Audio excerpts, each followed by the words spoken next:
त्यांची किती टक्के कांदा जगलेला आहे आजच्या त्याला? त्यांचं 20% राहिलं. आपलं आकडी म्हणजे अजून किती आकडी चालूच आहे.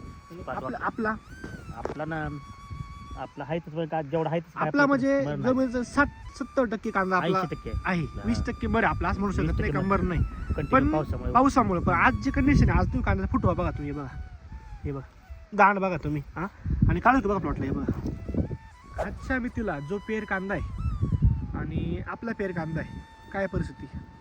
एक 10 वर्षात रिझल्ट चांगला आहे. त्या वर्षी आपण वापरतो, 2 वर्षापासून वापरतोय, गेल्या वर्षी रिझल्ट चांगला आहे. पण रासायनिक एक टेन्शन वापरतोय, कुठलंच रासायनिक ह्या प्लॉटला आता जो बघू शकतो आपण, त्याचं रासायनिकचं एक पण ठिकाण नाही. वापरत नाही रासायनिक काय. म्हणजे इथं मागं जे तुम्ही कांद्याला ट्रीटमेंट करत आले, आता ट्रीटमेंट करताय, तर खर्च विषय काय तुमच्यावाला? खर्च 30% रासायनिकपेक्षा 30-40% कमीच आहे. हां, आता आपला खर्च किती झाला साधारणतः?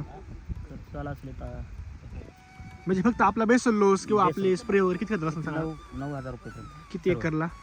एक एकरला थोडं कमी आहे. म्हणजे एक एकरला 5 गुंठ कमी आहे. बरोबर आहे की नाही?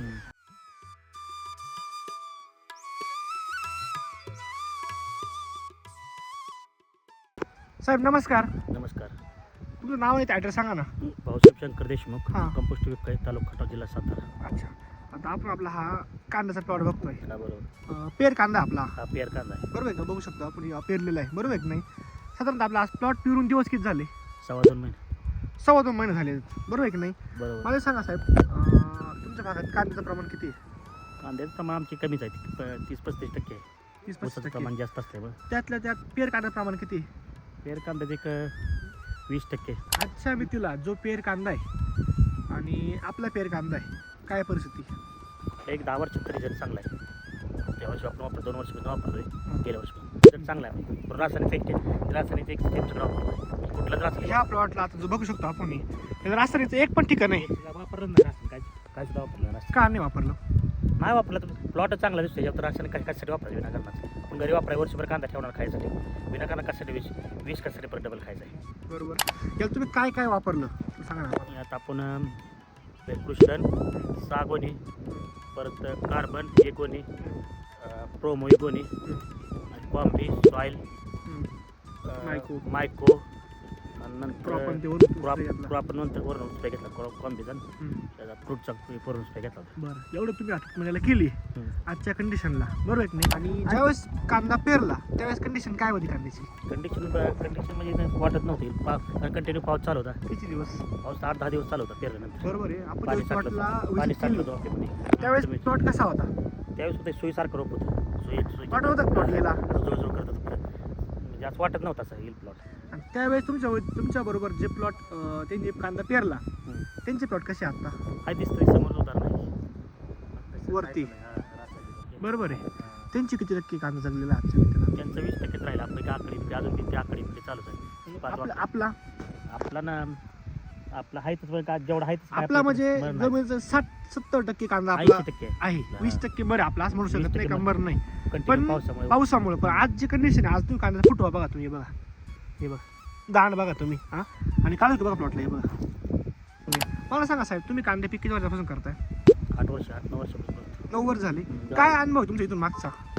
मागचं म्हणजे काय आवरेज एवढं काय येत नव्हतं पाहिजे कमी. हां, कांद्याची 2 महिन्याची कंडिशन वाटत नव्हती पहिल्या कांद्याला. त्यामुळे आता समाधान आहे म्हणजे वापरतो. आणि सगळ्यात तुम्ही खर्च जी आज जी बाजू आहे, म्हणजे इथं मागं जे तुम्ही कांद्याला ट्रीटमेंट करत आले आणि आता ट्रीटमेंट करताय, तर खर्च विषय काय तुमच्यावाला? खर्च 30% रासायनिकपेक्षा 30-40% कमीच आहे. हां, आता आपला खर्च किती झाला साधारणतः? खर्च झाला असेल तर म्हणजे फक्त आपला बेसल लोस किंवा बेसल. आपले स्प्रे वगैरे किती खर्च असेल सांगा? 9,000 रुपये पर्यंत. किती एकरला? एक एकरला थोडं कमी आहे. म्हणजे एक एकरला 5 गुंठ कमी आहे. बरोबर आहे की नाही?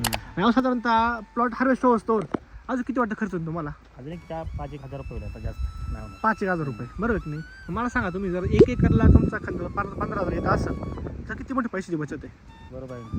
कारण की आज रासायनिकचा बेसरोज घ्यायचा तुम्हाला एक बेसरोज 10,000 रुपये खर्च आहे. 10,000 रुपये. नुसतं एक बेसरोज खतांचा, बरोबर. तुमच्या फवारण्यावर वेगळाच, फवार नाही. 2 बेसरोजचा खर्च वेगळाच, बरोबर आहे की हा, नाही? बरोबर. पण तुमचा एकरी खर्च 30,000 रुपये येतो कांद्याला, 30,000 खतांचा वगैरे. पण आपला किती याचा तुमचा येतोय? 15,000. 15,000. मग तुमची निम्म्या निम्मी बचत आहे. प्लस आज तुमची जी क्वालिटी कांद्याची ती असते तुम्हाला जर केमिकल वापरला असतं तर आलीच नसते, वातावरण तर आलीच नसते आत्ताचे पावसाचे वातावरण. किती कांदा मिळाला असता? आज जेवढं आज मर आहे म्हणत नाही मी, पण आज जो कांदा आपला स्टेबल वावरात त्यातला किती टक्के शिल्लक राहिला असता रासायनिक वापरला असता 50% राहिला, 50-40% राहिला असता. म्हणजे आपला आज 80% राहिला तर अजून निम्मा घट झाली असती निम्मे गट झाले, आणि पैसे खर्च तर होऊन गेला असता. पैसे झालेच असतं, वापरलेच असतं पण. बरोबर आहे की नाही? बरोबर. रासायनिक म्हणजे पैसे खर्च होऊन गेला असता आणि माल कमी शिल्लक राहिला असता वावरामध्ये. हो, आणि बरोबर. आपला आज सगळं म्हणजे माल पण आहे आणि पैसे खर्च पण कमी आणि प्लॉट पण चांगला आहे. होय. बरोबर आहे की नाही? जे आपले शेतकरी मित्र आहे साहेब, जे कांदा शेतकरी म्हणजे उत्पादक आहेत, त्याला तुम्ही काय सांगू शकता SBT बद्दल? SBT मध्ये बघा 100% वापरावंच. लगेच 100% रासायनिक रिझल्ट चांगला आहे. हम्म. लगेच सुरुवातीला 80% रिझल्ट कंटिन्यू 2 वर्ष वापरलं तर 100% रिझल्ट येतोच. बरोबर आहे. बरं. तुम्ही आता कोणत्या पिकाला वापरलंय? आपण गहू, हम्म. कांदा, हम्म. मकाला हम्म. आणि आता दुसरं नाव कशाला वापरलं, आता नवीन कांदा लागवड चालू आहे नवीन ना? कांदा वापरणार आहे. त्याला पण आणलंय तुम्ही खतं टाकले पहिला ना? खतं एक साईड तुमचा मोबाईल नंबर सांगा, तरी कोण शेतकऱ्याला जर तुम्हाला कॉन्टॅक्ट करू वाटला, काय वाटतं शेतकऱ्याला, काय वाटतं की काहीतरी खोटं सांगताय बरोबर व्हिडिओ मार्फत, काहीतरी खोटं सांगू राहिले, बळं जाहिरात काहीतरी करून राहिले. आहे आपला रिझल्ट आहे, खोटं सांगायचं का? बरोबर आहे. शेतकरी काय खोटं बोलतात त्यासाठी. मग एक तुमचा एक मोबाईल नंबर द्या, ज्याच्याकडे शेतकऱ्याला वाटलं प्लॉट बघूशी वाटला इथं येऊन, तर ते बघू शकतात. 99 70 94 85 49. तुम्ही हे सगळं मटेरियल वगैरे कुठून आणलं? आपली रेणुका विकडे पाहिजे. विकडे पाटा. साहेब नमस्कार, नमस्कार. तुमचं नाव नंबर सांगा बरं. उत्तम सावंत, हां मुक्काम पोस्ट विकळे फाटा, हां. रेणुका कृषी सेवा केंद्र हं.